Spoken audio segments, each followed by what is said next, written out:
പരിശുദ്ധമ്മയ്ക്കും തിരുകുമാരനും 1000 കോടി നന്ദി. ഈ ഒരു സാക്ഷ്യം ഇവിടെ നിന്ന് പറയാൻ ഞങ്ങൾക്ക് അവസരം വയ്ക്കുന്നതിന് ഒരുപാട് നന്ദി. എൻ്റെ പേര് വൈശാഖ്. ഞങ്ങൾ തിരുവനന്തപുരത്ത് നിന്നാണ് വരുന്നത്. എനിക്ക് വേണ്ടി ആദ്യമായിട്ട് ഇവിടെ ഉടമ്പടി എടുത്തത് എൻ്റെ വൈഫാണ്. ഇതാണ് എൻ്റെ വൈഫ്. പുള്ളിക്കാരുടെ പേര് അന്ന എന്നാണ്. ശരിക്കും പറഞ്ഞാൽ ആദ്യമായിട്ട് എൻ്റെ വൈഫ് ഇവിടെ വന്ന് ഉടമ്പടി എടുക്കുമ്പോൾ ഞാൻ ഇവളുടെ കൂടെ ഇവിടെ വന്നിട്ടുണ്ട്. അപ്പോൾ ഞാനിവിടെ വരുമ്പോഴത്തേക്കും ഇവളാണ് ഉടമ്പടി എടുക്കാൻ വേണ്ടി പോകുന്നത്. ഞങ്ങളുടേതൊരു ഇൻ്റർകാസ്റ്റ് മാരേജ് ആയിരുന്നു.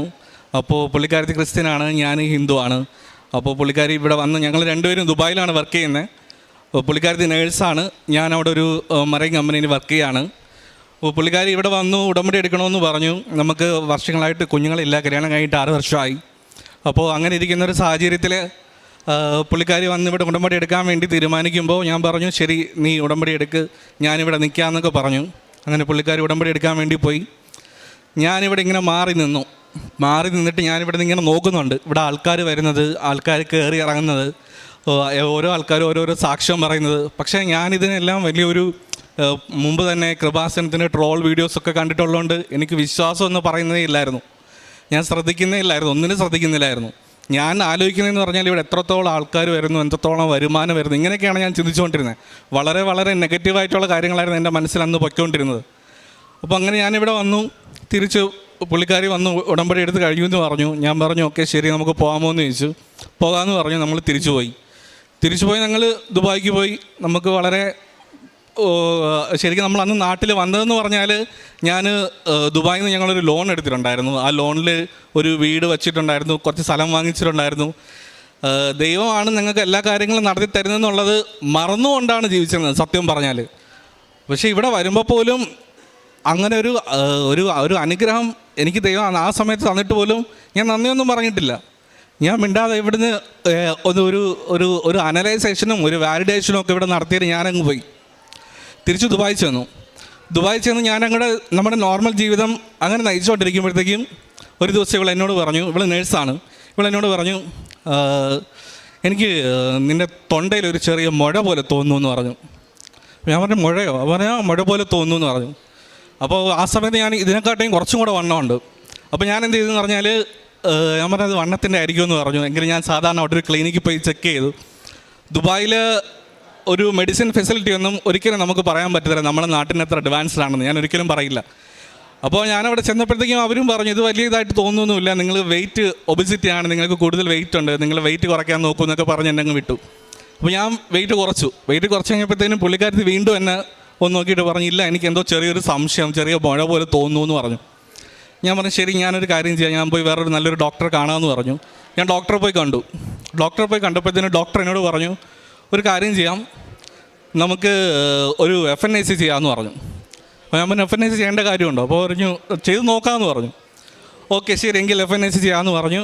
അങ്ങനെ FNAC ചെയ്യാൻ വേണ്ടി തീരുമാനിച്ചപ്പോഴത്തേനും പുള്ളിക്കാരൻ എന്നോട് പറഞ്ഞു, നേഴ്സായതുകൊണ്ട് തന്നെ അവളെന്നോട് പറഞ്ഞു നാട്ടിൽ ജസ്റ്റ് പോയി ചെയ്തേക്ക്, ഇവിടെ നിന്ന് ചെയ്യണം, നാട്ടിൽ പോയി ചെയ്തേക്കാൻ പറഞ്ഞു. ഞാൻ പറഞ്ഞു ആ നാട്ടിൽ പോകണോ? അവർ പറഞ്ഞു നാട്ടിൽ പോകാം. ഞാൻ പറഞ്ഞു നമുക്ക് ഇപ്പം വീട് വാങ്ങിച്ചേ ഉള്ളൂ, ഇപ്പം പെട്ടെന്ന് നാട്ടിലേക്ക് പോയി ചെയ്തിട്ട് വരാമെന്ന് പറഞ്ഞാൽ ജോലിയെ ബാധിക്കും, ലീവ് കഴിഞ്ഞ് എത്തിയതേ ഉള്ളൂ എന്നൊക്കെ പറഞ്ഞു. പുള്ളിക്കാരൻ പറഞ്ഞു ഇല്ല നീ ഒന്ന് നാട്ടിൽ പോയി ചെയ്തിട്ട് വാന്ന് പറഞ്ഞു. ഞാൻ പറഞ്ഞു ശരി എങ്കിൽ നാട്ടിൽ പോകാമെന്ന് പറഞ്ഞു. ഞാൻ പെട്ടെന്ന് ഇവിടെ വന്നു. ഇതൊക്കെ വിത്തിൻ സ്പാൻ ഓഫ് ടൈമാണ്, ചെറിയ സമയത്തിനിടയിൽ സംഭവിക്കുന്ന കാര്യങ്ങളാണ്. ഞാൻ നാട്ടിൽ വന്നു ചെക്ക് ചെയ്തപ്പോഴത്തേനും അവർ പറഞ്ഞു എമർജൻസി ആയിട്ട് സർജറി ചെയ്യണമെന്ന് പറഞ്ഞു. തൈറോയ്ഡ് ഗ്ലാൻഡിൻ്റെ മുകളിലാണ് മുഴയുള്ളത്, അപ്പോൾ എമർജൻസി ആയിട്ട് സർജറി ചെയ്യണമെന്ന് പറഞ്ഞു. അപ്പോൾ ഞാൻ ആദ്യം വലിയ കാര്യമായിട്ട് എടുത്തില്ല. ഞാൻ പറഞ്ഞു നമുക്ക് വേറെ ഡോക്ടറെ കൂടെ കാണാമെന്ന് പറഞ്ഞു. ഞാൻ വേറെ ഡോക്ടറെ പോയി കണ്ടപ്പോൾ ഡോക്ടർ പറഞ്ഞു ഇല്ല സർജറി ചെയ്തേ പറ്റുള്ളൂ. അൾട്രാസൗണ്ട് ചെയ്തപ്പോഴത്തേക്കും തൈറോയ്ഡ് ഗ്ലാൻഡിൻ്റെ മുകളിലൊക്കെ നോഡ്യൂൾസ് ഉണ്ട്, ബെറ്റർ നമുക്കത് മൊത്തത്തിൽ അങ്ങ് എടുത്ത് മാറ്റി വയ്ക്കാം, പിന്നെ വേറെ എന്തെങ്കിലും പ്രശ്നം ഉണ്ടെങ്കിൽ നമുക്ക് അന്നേരം നോക്കാമെന്ന് പറഞ്ഞു. അപ്പോൾ അങ്ങനെ ഇത് സർജറി ചെയ്യാൻ വേണ്ടി എല്ലാം തീരുമാനിച്ചു. കാരണം അപ്പോഴും ഞാൻ ആലോചിക്കുന്നതെന്ന് പറഞ്ഞാൽ ഫിനാൻഷ്യലി ഭയങ്കരമായിട്ട് ടൈറ്റായിട്ട് പൊയ്ക്കൊണ്ടിരിക്കുന്ന ഒരു സിറ്റുവേഷനാണ്. ലോണുണ്ട്, ലീവ് എടുത്തു കഴിഞ്ഞാൽ സാലറി കിട്ടത്തില്ല, ഇങ്ങനെയൊക്കെയുള്ള കാര്യങ്ങൾ ഞാനിങ്ങനെ ആലോചിച്ചുകൊണ്ടിരിക്കുകയാണ്. അപ്പോൾ സർജറി ചെയ്യാൻ വേണ്ടി തീരുമാനിച്ചു, ഉറപ്പിച്ചു ഓക്കെ സർജറി ചെയ്തു. തൈറോയ്ഡ് ഗ്ലാൻഡ് റിമൂവ് ചെയ്തിട്ട് സാമ്പിൾ അയച്ചു കഴിഞ്ഞപ്പോഴത്തേനും അവിടെ നിന്ന് ബയോപ്സി റിപ്പോർട്ട് വന്നു, ക്യാൻസറൽ സെൽസ് ഉണ്ടെന്ന്. അതായത് തൈറോയ്ഡ് ക്യാൻസർ ആണെന്ന് പറഞ്ഞു. അപ്പോൾ ഡൗണായി, മൊത്തത്തിൽ ഡൗണായി. എന്ത് ചെയ്യണമെന്ന് അറിയത്തില്ല, ഒരു രക്ഷയില്ല. എന്താണ് അവസ്ഥയെന്ന് പറഞ്ഞാൽ പുള്ളിക്കാരി എൻ്റെ കൂടെയില്ല, പുള്ളിക്കാരി അങ്ങാണ്, ദുബായിലാണ്. ഞാൻ മാത്രമാണ് വന്ന് ചെയ്തത്. അപ്പോൾ ഇവിടെ വന്ന് ചെയ്തപ്പോഴത്തേക്കും എനിക്ക് ഏതാണ്ട് സർജറിയും റെസ്റ്റും ബയോപ്സി റിപ്പോർട്ട് വരാനും എല്ലാം കൂടി ചേർത്തൊരു 1.5-2 മാസത്തോളം സമയമെടുത്തു. അപ്പോൾ ഞാനങ്ങനെ വെയിറ്റ് ചെയ്ത് നിൽക്കുമ്പോൾ, എന്ത് ചെയ്യണമെന്ന് അറിഞ്ഞൂടാ നിൽക്കുമ്പോൾ, എൻ്റെ വീട്ടിലൊരു സാഹചര്യം എന്ന് പറഞ്ഞാൽ എൻ്റെ അച്ഛൻ ആൻജിയോപ്ലാസ്റ്റി കഴിഞ്ഞ് ഹാർട്ട് പേഷ്യൻ്റാണ്. അമ്മയെന്ന് പറഞ്ഞാൽ ഇമോഷണലി ഭയങ്കര വീക്കായിട്ടുള്ള ഒരാളാണ്. അനിയനെന്ന് പറഞ്ഞാൽ സംസാരിക്കില്ല. പുതിയ വീടുണ്ട്, ലോണുണ്ട്, ബാധ്യതകൾ നിറഞ്ഞു നിൽക്കുന്നു. എനിക്കറിയത്തില്ല എന്ത് ചെയ്യണമെന്ന്. ഇവളോട് പറയാനും വയ്യ, ഇവളവിടെ നിൽക്കുകയല്ലേ, എന്ത് ചെയ്യണമെന്ന് ഇങ്ങനെ സ്റ്റക്കായിട്ട് നിൽക്കുകയാണ്. അങ്ങനെ നിൽക്കുമ്പോഴാണ് അപ്പോഴും ഞാൻ മുന്നേ എനിക്ക് നല്ലൊരു ജോലി കിട്ടുന്ന ആ ഒരു സമയം വരെയൊക്കെ ഞാൻ അത്യാവശ്യം ബൈബിൾ വായിക്കുമായിരുന്നു. ഞാൻ ദൈവത്തോട് അത്യാവശ്യം നന്ദി കാണിക്കുന്നൊരു വ്യക്തിയായിരുന്നു. മനുഷ്യൻ്റെ അഹങ്കാരം തന്നെയാണ്, എനിക്കത് കുറച്ച് കൂടുതലുമായിരുന്നു ആ സമയത്ത്. ഒരു കുഴപ്പമില്ലാത്ത ജോലി ഉണ്ട് എന്നുള്ളൊരു അഹങ്കാരം തന്നെയാണ്, ഞാനത് അംഗീകരിക്കുന്നു ഇന്നും. ആ ഒരു സാഹചര്യത്തിൽ ഞാൻ ബൈബിൾ വീണ്ടും തുറക്കുമ്പം എനിക്ക് കിട്ടുന്ന വചനം എന്ന് പറഞ്ഞാൽ, അപ്പന് മക്കളോട് കരുണ തോന്നുന്ന പോലെ യഹോവയ്ക്ക് നിന്നോട് കരുണ തോന്നുന്നു. അപ്പോൾ ഞാൻ വീണ്ടും പഴയതുപോലായി. സത്യം പറയാലോ, ഞാൻ പഴയതുപോലായി. ഞാൻ ഇവിടുത്തെ കാര്യം പറഞ്ഞു തുടങ്ങി. ഇവൾക്ക് ഫുൾ ഡെസ്പായി. ഇവളവിടെ ഒരുമാതിരി ഡിപ്രഷൻ പോലെ ആയി. ഇവളവിടെ, ഞാനിവിടെ, എനിക്ക് എന്ത് പറയണമെന്നറിയത്തില്ല. പുള്ളിക്കാരുടെ വീട്ടിലാണെങ്കിലും അച്ഛനമ്മയും എല്ലാവരും ഏജായിട്ടുള്ള ആൾക്കാരാണ്. പുള്ളിക്കാരുടെ ചേച്ചിയുണ്ട്, പുള്ളിക്കാരുടെ ചേച്ചി പക്ഷേ ഇവിടെ അല്ല, അവരെല്ലാവരും UK-നാണ്. അപ്പം എനിക്ക് അപ്പുറത്തെ സൈഡിലും ഫാദർ ഇൻ ലോയുടെ അടുത്തും മദർ ഇൻ ലോയുടെ അടുത്തും അങ്ങനെയൊന്നും ആരുടെ അടുത്തൊന്നും പറയാൻ പറ്റത്തില്ല.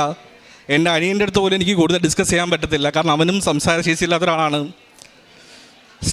മൊത്തത്തിൽ ജീവിതം സ്റ്റക്കാണ്. ആ ഒരു സാഹചര്യത്തിലാണ് ഡോക്ടർ പറയുന്നത് നമുക്ക് ട്രീറ്റ്മെൻറ്റ് സ്റ്റാർട്ട് ചെയ്യണം. ട്രീറ്റ്മെൻറ്റ് സ്റ്റാർട്ട് ചെയ്യാൻ വേണ്ടി ഇത്രയൊക്കെ വെച്ച് കാശാവും, ഇത്രയൊക്കെയാണ് ഇതിൻ്റെ എമൗണ്ട് ആവാൻ പോകുന്നതെന്ന് പറഞ്ഞു. അപ്പോൾ ഞാൻ എപ്പോഴും ഒരു ബാക്കപ്പ് കൺസിഡർ ചെയ്ത് പോകുന്നതാണ്. ഒരു എമർജൻസി ആയിട്ട് ഒരു ഇതേപോലെ ഒരു മെഡിക്കൽ ആവശ്യം വന്നു കഴിഞ്ഞാൽ എന്ത് ചെയ്യും. അപ്പോൾ കാരണം നമ്മുടേത് ഒരു ഇൻ്റർകാസ്റ്റ് മാരേജ് ആയതുകൊണ്ട് തന്നെ പുള്ളിക്കാരുടെ ഫാമിലി എല്ലാവരും ഞങ്ങളുമായിട്ട് നല്ല സഹകരണത്തിലാണിപ്പോൾ. ആണെങ്കിൽ കൂടെ തന്നെ നാളെ ഒരു സാഹചര്യത്തിൽ എന്നെ ആരെങ്കിലും സപ്പോർട്ട് ചെയ്തില്ലെങ്കിൽ പുള്ളിക്കാരി ഒറ്റയ്ക്കായി പോയി ഞാൻ എന്ത് ചെയ്യും. അപ്പോൾ ഞാൻ എപ്പോഴും നമ്മുടെ കല്യാണം കഴിഞ്ഞ സമയം മുതൽ തന്നെ ഞാൻ ഇങ്ങനെയുള്ള കാര്യങ്ങൾക്ക് വേണ്ടി ഒരു ഇൻഷുറൻസ് എടുത്തിട്ടുണ്ടായിരുന്നു. അപ്പോൾ ഞാൻ അതിലൊന്ന് സ്റ്റിക്ക് ഓൺ ചെയ്ത് നിന്നു. ഓക്കെ, ഇത് വെച്ച് കുഴപ്പമില്ല, ഇതിലെല്ലാം കാര്യങ്ങൾ നടക്കും. അപ്പോൾ എൻ്റെ കയ്യിൽ അന്ന് എനിക്ക് തോന്നുന്നതെന്ന് പറഞ്ഞാൽ ഒരു 1.5 ലക്ഷം രൂപയുടെ കാണും മാക്സിമം. പക്ഷേ ട്രീറ്റ്മെൻറ്റിന് കൂടുതൽ കാശാവും. അവസാനം ഞാൻ കടമൊക്കെ വാങ്ങിച്ചു, അവിടെ ഇവിടെ നിന്നൊക്കെ പൈസയൊക്കെ വാങ്ങിച്ചു. ട്രീറ്റ്മെൻറ്റ് സ്റ്റാർട്ട് ചെയ്തു. ഞാൻ ഐസൊലേഷൻ പോയി. ആരെയും കാണാൻ പറ്റില്ല, ആരോട് സംസാരിക്കാൻ പറ്റില്ല, എൻ്റെ അടുത്ത് വരാൻ ആർക്കും പറ്റത്തില്ല. അപ്പോൾ അങ്ങനെയൊക്കെ ഇരുന്ന് ഞാൻ വീണ്ടും ബൈബിൾ വായിക്കാൻ തുടങ്ങി, കൂടുതൽ സമയം സ്പെൻഡ് ചെയ്യാൻ തുടങ്ങി.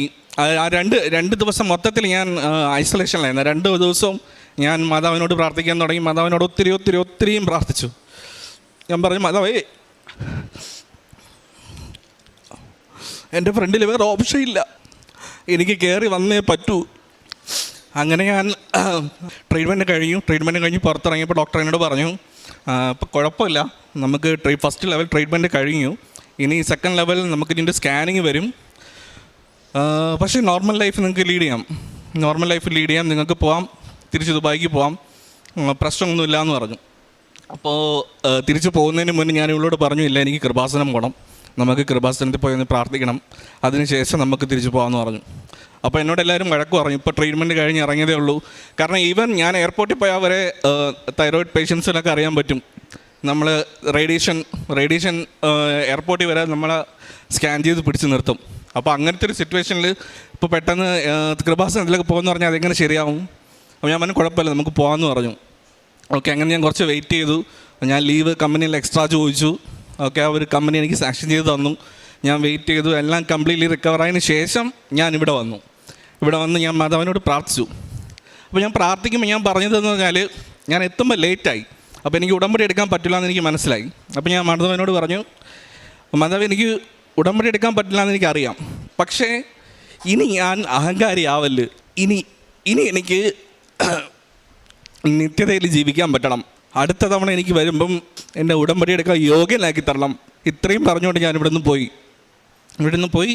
പക്ഷേ ഞാൻ അച്ഛൻ്റെ ധ്യാനം കേൾക്കുമായിരുന്നു. എന്തൊക്കെ കാര്യങ്ങളാണ് ചെയ്യേണ്ടത് എല്ലാം ഞാൻ ശ്രദ്ധിച്ച് കേൾക്കുമായിരുന്നു. അങ്ങനെ അവിടെ എത്തിയപ്പോഴത്തേനും അറിയാമല്ലോ, ഇവിടുത്തെ ട്രീറ്റ്മെൻറ്റും എല്ലാം കഴിഞ്ഞപ്പോഴത്തേനും ഭയങ്കരമായ സ്റ്റക്ക്, ഫിനാൻഷ്യലി ഭയങ്കര ടൈറ്റ്, ഒരു രക്ഷയില്ല. ഭയങ്കരമായ ആ ഒരു സാഹചര്യത്തിൽ ഞാൻ നിൽക്കുമ്പോഴത്തേക്കും 2024 സ്റ്റാർട്ടിങ് തൊട്ട് ഇതാണ് അവസ്ഥ. ആ ഒരു സാഹചര്യത്തിൽ പൊയ്ക്കൊണ്ടിരിക്കുമ്പോൾ ഞാൻ എന്നെക്കൊണ്ട് ആ സമയത്ത് ചെയ്യാൻ പറ്റുന്നതെന്ന് പറഞ്ഞാൽ പ്രേക്ഷിത പ്രവർത്തനങ്ങൾ കറക്റ്റായിട്ട് ചെയ്യാൻ മാക്സിമം ശ്രമിക്കും. എല്ലാ ശനിയാഴ്ചകളിലും നമ്മൾ ഉപവാസമായിരിക്കും. അപ്പോൾ എനിക്ക് ആ സമയത്ത് കൊളസ്ട്രോളും ഉണ്ട്.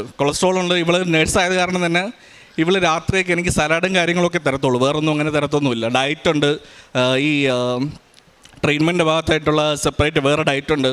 അപ്പോൾ അതെല്ലാം ഫോളോ ചെയ്യും. പക്ഷേ ഫിനാൻഷ്യലി ഞങ്ങൾ ഭയങ്കര ഡയറ്റാണ്. അപ്പോൾ അങ്ങനെ ഇരിക്കുമ്പോൾ പോലും ആ സമയത്താണ് അവിടെ നോമ്പ് നടക്കുന്നത്. അവിടെ നോമ്പിൻ്റെ ആ ഒരു സാഹചര്യം ആയതുകൊണ്ട് തന്നെ ഞാൻ ഇവിടുത്തെ പറഞ്ഞിട്ട് നമ്മളതിലിപ്പം ഒരു ദിറംസ് അല്ലെങ്കിൽ 2 ദിറംസ് ആണെന്നുണ്ടെങ്കിൽ പോലും തന്നെ നമ്മൾ ആർക്കെങ്കിലും എന്തെങ്കിലും, കാരണം ആ സമയത്തൊക്കെ നമുക്ക് ഒത്തിരിയും ആൾക്കാരെ കാണാൻ പറ്റും, വിശന്ന് വലഞ്ഞിരിക്കുന്ന ഒരുപാട് ആൾക്കാരെ കാണാൻ പറ്റും. അപ്പോൾ നമുക്ക് അങ്ങനെയുള്ളവരെ നമുക്ക് സഹായിക്കണം എന്നൊക്കെ ഞാൻ പറഞ്ഞു. ഇവളും എൻ്റെ കൂടെ തന്നെ നിൽക്കുമായിരുന്നു. അങ്ങനെ ഞാൻ അങ്ങനെ ആ ഒരു സാഹചര്യത്തിൽ തന്നെ ഒരു ദിവസം ഇതുപോലെ ഞാൻ ഡ്യൂട്ടി കഴിഞ്ഞ് വരുമ്പോഴത്തേനും വളരെ ക്ഷീണിച്ച് അവശനായി നിൽക്കുന്ന ഒരാൾ എന്നോട് വന്ന് ഇങ്ങനെ ചോദിച്ചു, എനിക്ക് ഭക്ഷണം വാങ്ങിച്ചു തരാമോ എന്ന് എന്നോട് ഇങ്ങനെ ചോദിച്ചു. അപ്പോൾ ഞാൻ നോക്കുമ്പോഴത്തേക്ക് എൻ്റെ 10 ദിറംസേ ഉള്ളൂ, ആകെ 10 ദിറംസേ ഉള്ളൂ. അപ്പോൾ ഞാൻ ഇവിടെ വിളിച്ച് ചോദിച്ചു, നമുക്ക് രാത്രി കഴിക്കാനുണ്ട്. അപ്പോൾ ഇവിടെ എന്നോട് പറഞ്ഞു, നീ ഡയറ്റല്ലേ, അപ്പോൾ സലാഡാണെങ്കിൽ നിങ്ങൾക്ക് ഓക്കെ, എനിക്ക് എന്തെങ്കിലും ലൈറ്റായിട്ട് കാണും, അത് കുഴപ്പമില്ല എന്ന് പറഞ്ഞു. അപ്പോൾ ഞാൻ പറഞ്ഞു ഓക്കെ ശരിയെങ്കിൽ ഞാൻ പുള്ളിക്ക് ഒരു ഭക്ഷണം വാങ്ങിക്കുകയാണെന്ന് പറഞ്ഞു. പുള്ളിക്ക് ഞാൻ 10 ദിറംസിൻ്റെ ഭക്ഷണം വാങ്ങിച്ചു കൊടുത്തു. പുള്ളി പോയി, ഞാൻ തിരിച്ച് വീട്ടിൽ പോയി. പക്ഷേ ആ പുള്ളി ഭയങ്കരമായിട്ട് സന്തോഷിച്ചു, എന്നെ തലയൊക്കെ വെച്ച് അനുഗ്രഹിക്കുകയൊക്കെ ചെയ്തു. ഓക്കെ എന്നൊക്കെ പറഞ്ഞു. ഞാൻ തിരിച്ച് വീടെത്തി. നമ്മൾ വൈകുന്നേരം സായന പ്രാർത്ഥിച്ചുകൊണ്ടിരിക്കുമ്പോഴത്തേക്കും ഞാൻ മാതാവിനോട് പറഞ്ഞു, മാതാവേ എനിക്ക് ഇന്നിങ്ങനൊരു സഹായം ചെയ്യാൻ പറ്റി, ഒത്തിരി സന്തോഷമുണ്ട്. കൂടുതലും സന്തോഷം എന്ന് പറഞ്ഞാൽ പുള്ളി എൻ്റെ തലയ്ക്ക് വെച്ച് എന്നെ അനുഗ്രഹിച്ച്, അതിലെനിക്ക് ഒത്തിരി സന്തോഷം എന്ന് പറഞ്ഞ് ഞാൻ ഇവളെടുത്ത് ആ കാര്യമൊക്കെ പറഞ്ഞു. അങ്ങനെ ഞങ്ങൾ കിടക്കാൻ വേണ്ടി ഇരിക്കുമ്പോഴത്തേനും എന്നെ ഓഫീസിൽ നിന്ന് തന്നെ വിളിക്കുകയാണ്. അപ്പോൾ എന്നെ ഓഫീസിൽ നിന്ന് വിളിച്ചിട്ട് എന്നോട് ചോദിച്ചു, വൈശാഖേ ഇൻഷുറൻസ് അപ്രൂവ് ആയില്ലേ എന്ന് ചോദിച്ചു. ഞാൻ പറഞ്ഞു ഇല്ല സാർ, ഇൻഷുറൻസ് അപ്രൂവ് ആയില്ല, ഇൻഷുറൻസ് ഇങ്ങനെ ഒരു ചെറിയൊരു ഇഷ്യൂ പറഞ്ഞു, അവർക്ക് പറ്റത്തില്ല എന്ന് പറഞ്ഞു, ചെയ്യാൻ പറ്റത്തില്ല, ഔട്ട്സൈഡ് UAE ആണ് ചെയ്തുകൊണ്ട് അവർക്ക് അപ്രൂവ് ആവത്തില്ല എന്ന് പറഞ്ഞു. ഓക്കെ ശരി, ഞാനൊരു 10,000 ദിറംസ് നിൻ്റെ അക്കൗണ്ട് ഇട്ടിട്ടുണ്ടെന്ന് പറഞ്ഞു. ഞാൻ 10 ദിറംസ് കൊടുത്തപ്പോൾ മാതാവ് എനിക്ക് 10,000 ദിറംസ് തന്നു. അങ്ങനെ അവിടെ നിന്ന് തുടങ്ങിയ മാതാവിൻ്റെ അനുഗ്രഹമാണ്. എനിക്ക് ലോൺ ഉണ്ടായിരുന്നു, അവിടെ നിന്ന് തുടങ്ങിയാണ് എൻ്റെ ലോണ് മാതാവ് തീർത്ത് തന്നു. എനിക്ക് നാട്ടിലോട്ട് ഫർദർ ട്രീറ്റ്മെൻറ്റിന് വരണമായിരുന്നു. ഫർദർ ട്രീറ്റ്മെൻറ്റ് നാട്ടിലോട്ട് ഞാൻ അവിടെ നിന്ന് സ്റ്റാർട്ട് ചെയ്യുന്നതിന് മുന്നേ ഞാനിങ്ങനെ ആലോചിക്കുകയാണ്, ഞാൻ ഇവിടെ വന്നു കഴിഞ്ഞാൽ കൂടുതൽ ട്രീറ്റ്മെൻറ്റ് ഞാൻ പോയി കഴിഞ്ഞാൽ എനിക്ക് കൂടുതൽ കാശ് വേണ്ടി വരും. അങ്ങനെയാണെങ്കിൽ ഞാൻ ഇവിടെ കുറച്ച് നാൾ എക്സ്ട്രാ നിൽക്കേണ്ടി വരും. അപ്പോൾ ഞാൻ എന്ത് ചെയ്യുന്നൊക്കെ ആലോചിച്ചു. അങ്ങനെ ഞാൻ സ്റ്റക്കായിട്ട് നിൽക്കുമ്പോഴത്തേക്കും ഇൻഷുറൻസ് കമ്പനി തന്നെ വിളിക്കുകയാണ്, നിങ്ങളുടെ ഇൻഷുറൻസിൻ്റെ എമൗണ്ട് അപ്രൂവ് ആയിട്ടുണ്ട്, നിങ്ങൾക്ക് ഫർദർ ട്രീറ്റ്മെൻറ്റ് ഞങ്ങൾ നിങ്ങളെ സപ്പോർട്ട് ചെയ്തോളാം. അപ്പോൾ തന്നെ എൻ്റെ ലോൺ എമൗണ്ടിൻ്റെ നല്ലൊരു ഭൂരിഭാഗം എമൗണ്ടും ഇൻഷുറൻസ് കമ്പനി ക്ലോസ് ചെയ്തു, മൊത്തത്തിൽ ക്ലോസ് ചെയ്തു. അതൊരു വലിയ അനുഗ്രഹം, മാതാവിൻ്റെ വലിയ അനുഗ്രഹം. അത് കഴിഞ്ഞു ട്രീറ്റ്മെൻറ്റിന് വേണ്ടി ഞാനിവിടെ വന്നു. ഇവിടെ വന്നപ്പോഴത്തേക്കും ഞാൻ പറഞ്ഞു, നമുക്ക് 6 മാസം കഴിഞ്ഞപ്പോഴത്തേക്കും സ്കാനിങ് ആണ്, ഫസ്റ്റ് സ്കാനിങ് ആണ്. അപ്പോൾ ഞാൻ വൈഫിനോട് പറഞ്ഞു, നമ്മൾ കറക്റ്റായിട്ട് എല്ലാ കാര്യങ്ങളും ചെയ്യുന്നുണ്ട്, നമുക്ക് കൃപാസനം വരെ പോവാം. അപ്പം ഇവൾ പറഞ്ഞു ലേറ്റ് ആവില്ലേ, നമ്മളിപ്പോൾ അവിടെ പോകുമ്പോൾ ലേറ്റ് ആവില്ലേ, കൃപാസനത്തിൽ പോയി ലേറ്റായി നീ ഉടമ്പടി എടുക്കാൻ പറ്റിയില്ല എന്നുണ്ടെങ്കിൽ നീ പിന്നെ അതൊരു വിഷമമായിട്ട് നീ കൊണ്ടു നടക്കും. ഞാൻ പറഞ്ഞില്ല, മാതാവിനോട് നമ്മൾ പ്രാർത്ഥിക്കുന്ന അങ്ങനെയാണ്, എനിക്ക് നിത്യതയിൽ ജീവിക്കാൻ പറ്റണം, അടുത്ത പ്രാവശ്യം എന്നെ ഉടമ്പടി എടുക്കാൻ യോഗ്യരാക്കണം, എനിക്ക് ഇവിടെ വരുമ്പോൾ ഉടമ്പടി എടുക്കാൻ പറ്റണം, ഇതാണ് എൻ്റെ ആഗ്രഹം. അപ്പം നമുക്ക് നോക്കാം എന്ന് പറഞ്ഞു. ഓക്കെ, അങ്ങനെ നമ്മളിവിടെ വന്നു. അന്ന് എനിക്ക് ഉടമ്പടി എടുക്കാൻ പറ്റി. എൻ്റെ തൊട്ട് 2 ദിവസം കഴിഞ്ഞപ്പോഴത്തേക്ക് എൻ്റെ സ്കാനിങ് ആണ്, അത് റിപ്പോർട്ട് വരണം. അപ്പോൾ ഞാൻ ഉടമ്പടി എടുത്തു, ഡേറ്റ് ഇട്ടു, 30-ാം തീയതി, ഓഗസ്റ്റ് 30-ാം തീയതിയാണ് ഡേറ്റ് ഇട്ട്. ഞാൻ ഇവിടെ ഇട്ട് ഡേറ്റ് ഇട്ട് പ്രാർത്ഥിച്ചു, ഉടമ്പടി നിയോഗമാക്കി വെച്ചു. എല്ലാം കഴിഞ്ഞു, സ്കാനിങ്ങിന് പോയി. സ്കാനിങ് കഴിഞ്ഞു, റിപ്പോർട്ട് വന്നു, നെഗറ്റീവ്. റിപ്പോർട്ട് നെഗറ്റീവാ, ക്യാൻസർ ഇല്ല. ഒത്തിരി നന്ദി മാതാവിന്, ഒത്തിരി നന്ദി. എനിക്ക് പറയാൻ പറ്റുന്നില്ല. ഇങ്ങനെ താങ്ങി നിർത്തുന്നതിന് എനിക്ക് നന്ദിയില്ല. നന്ദി എന്നല്ല, എനിക്ക് വേറെ ഒന്നും പറയാനില്ല. ആരും ഇത്രയും സ്വന്തം കുഞ്ഞുങ്ങളെപ്പോലെ കൊണ്ട് നടക്കുമെന്ന് ചോദിച്ചു കഴിഞ്ഞാൽ മാതാവ് കൊണ്ട് നടക്കും.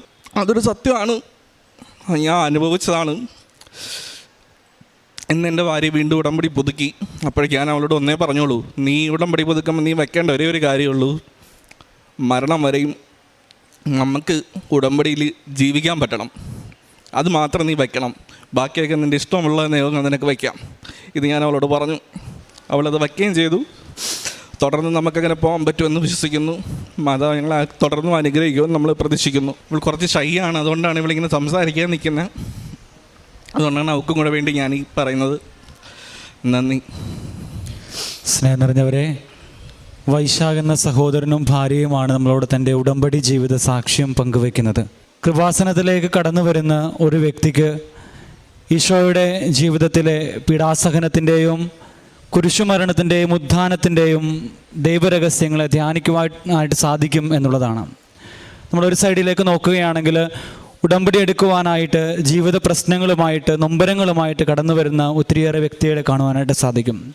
വേറൊരു വശത്തേക്ക് നോക്കുമ്പോൾ ജീവിതത്തിൻ്റെ ഇനി എന്ത് എന്ന ചോദ്യത്തിന് മുൻപിൽ ജോസഫ് അച്ഛൻ്റെ അടുത്ത് വന്ന് പരിശുദ്ധ അമ്മയോട് മധ്യസ്ഥം പ്രാർത്ഥിച്ച് അനുഗ്രഹം സ്വീകരിച്ച് കടന്നു പോകുന്ന വേറെ വ്യക്തികളെ കാണുവാനായിട്ട് സാധിക്കും. അതിനുശേഷം പ്രത്യക്ഷീകരണത്തിൻ്റെ അൾത്താരയിലേക്ക് നോക്കുകയാണെങ്കിൽ ഇവിടെ ഒത്തിരി പേര് തങ്ങളുടെ ജീവിതത്തിൽ ഉടമ്പടി വഴിയായി പരിശുദ്ധ അമ്മയിൽ നിന്ന് സ്വീകരിച്ച അനുഗ്രഹങ്ങൾക്ക് നന്ദി സൂചകമായിട്ട് ജീവിതം മുഴുവൻ പ്രത്യക്ഷീകരണത്തിൻ്റെ സാക്ഷികളാക്കണമെന്ന പ്രാർത്ഥനയോടുകൂടി അൾത്താരയിൽ വന്ന് സാക്ഷ്യം പറയുന്നവരെ നമുക്ക് കാണുവാനായിട്ട് സാധിക്കും. ഈശോയുടെ പീഡാസഹനത്തിൻ്റെയും കുരിശുമരണത്തിൻ്റെയും ഉത്ഥാനത്തിൻ്റെയും ഈ ദിവ്യരഹസ്യങ്ങളിലൂടെ കടന്നു പോകുന്ന ഒരു പ്രാർത്ഥനാ കേന്ദ്രമാണ് കൃപാസനം എന്ന് പറയുന്നത്. അതുകൊണ്ട് തന്നെ ഉടമ്പടി പ്രാർത്ഥനയിൽ ഉടമ്പടി എടുക്കുന്ന ഒരു വ്യക്തിക്ക് പരിശുദ്ധ അമ്മയുടെ വലിയ സംരക്ഷണവും പരിശുദ്ധ അമ്മയുടെ വലിയ കരുതലും മാതൃസഹജമായിട്ടുള്ള വാത്സല്യവും ലഭിക്കും എന്നുള്ളതും ഈ സാക്ഷ്യത്തിൽ നമുക്ക് കാണുവാനായിട്ട് സാധിക്കുന്നതാണ്. ഈ സഹോദരൻ നമ്മളോട് പറഞ്ഞു, ഹൈന്ദവ ബാക്ക്ഗ്രൗണ്ടുള്ള ഒരു സഹോദരൻ. ഈ സഹോദരൻ പറയുകയാണ്, നിത്യതയോളം എന്നെ ഉടമ്പടി കൊണ്ടുപോകുവാനായിട്ട് ഉടമ്പടി ജീവിതത്തിലൂടെ ജീവിച്ചു പോകുമ്പോൾ എനിക്കത് വലിയ കാര്യമാകുന്നു, അല്ലെങ്കിൽ ജീവിതകാലം മുഴുവൻ ഉടമ്പടിയിൽ നിൽക്കണം, ദൈവത്തോടൊപ്പം നിത്യതയിലായിരിക്കണം എന്നുള്ള വലിയ ബോധ്യത്തിലേക്ക് എനിക്ക് കടന്നു വരുവാനായിട്ട് സാധിച്ചു എന്ന് പറയുമ്പോൾ ഉടമ്പടി എത്രത്തോളം ആഴമായിട്ട് ഒരു വ്യക്തിയെ സ്പർശിക്കുന്നു എന്നുള്ളതും ശ്രദ്ധേയമായിട്ടുള്ള കാര്യമാണ്. ഈ കുടുംബത്തോട് ചേർന്ന് നിന്നുകൊണ്ട് ഇവരുടെ കുടുംബത്തിൽ പരിശുദ്ധ അമ്മ ചൊരിഞ്ഞ എല്ലാ അനുഗ്രഹങ്ങൾക്കും കൃപകൾക്കും നമുക്ക് നന്ദി പറയാം. ഇനിയുള്ള ജീവിതകാലം കൂടുതൽ അനുഗ്രഹത്തോടുകൂടി പരിശുദ്ധ അമ്മയുടെ മാതൃസഹജമായിട്ടുള്ള വാത്സല്യത്തോടുകൂടി ഈ ഭൂമിയിൽ ജീവിക്കുവാനായിട്ട് സർവശക്തനായ ദൈവം ഇവരെ അനുഗ്രഹിക്കട്ടെ എന്ന് പ്രാർത്ഥിക്കുകയും ഇരു കരങ്ങളും അടിച്ച് ദൈവനാമത്തെ മഹത്വപ്പെടുത്തുകയും ചെയ്യാം. അത്യപൂർവ ദൈവാനുഭവങ്ങൾ ഇനി നിങ്ങൾക്കും സ്വന്തം. ഈ യൂട്യൂബ് ചാനൽ ഇതുവരെ സബ്സ്ക്രൈബ് ചെയ്തിട്ടില്ലെങ്കിൽ ഇപ്പോൾ തന്നെ സബ്സ്ക്രൈബ് ചെയ്യുക. ഈ വീഡിയോ ഇപ്പോൾ തന്നെ നിങ്ങളുടെ സുഹൃത്തുക്കൾക്ക് ഷെയർ ചെയ്തുകൊണ്ട് കർത്താവിൻ്റെ പ്രേക്ഷിതരാകുക.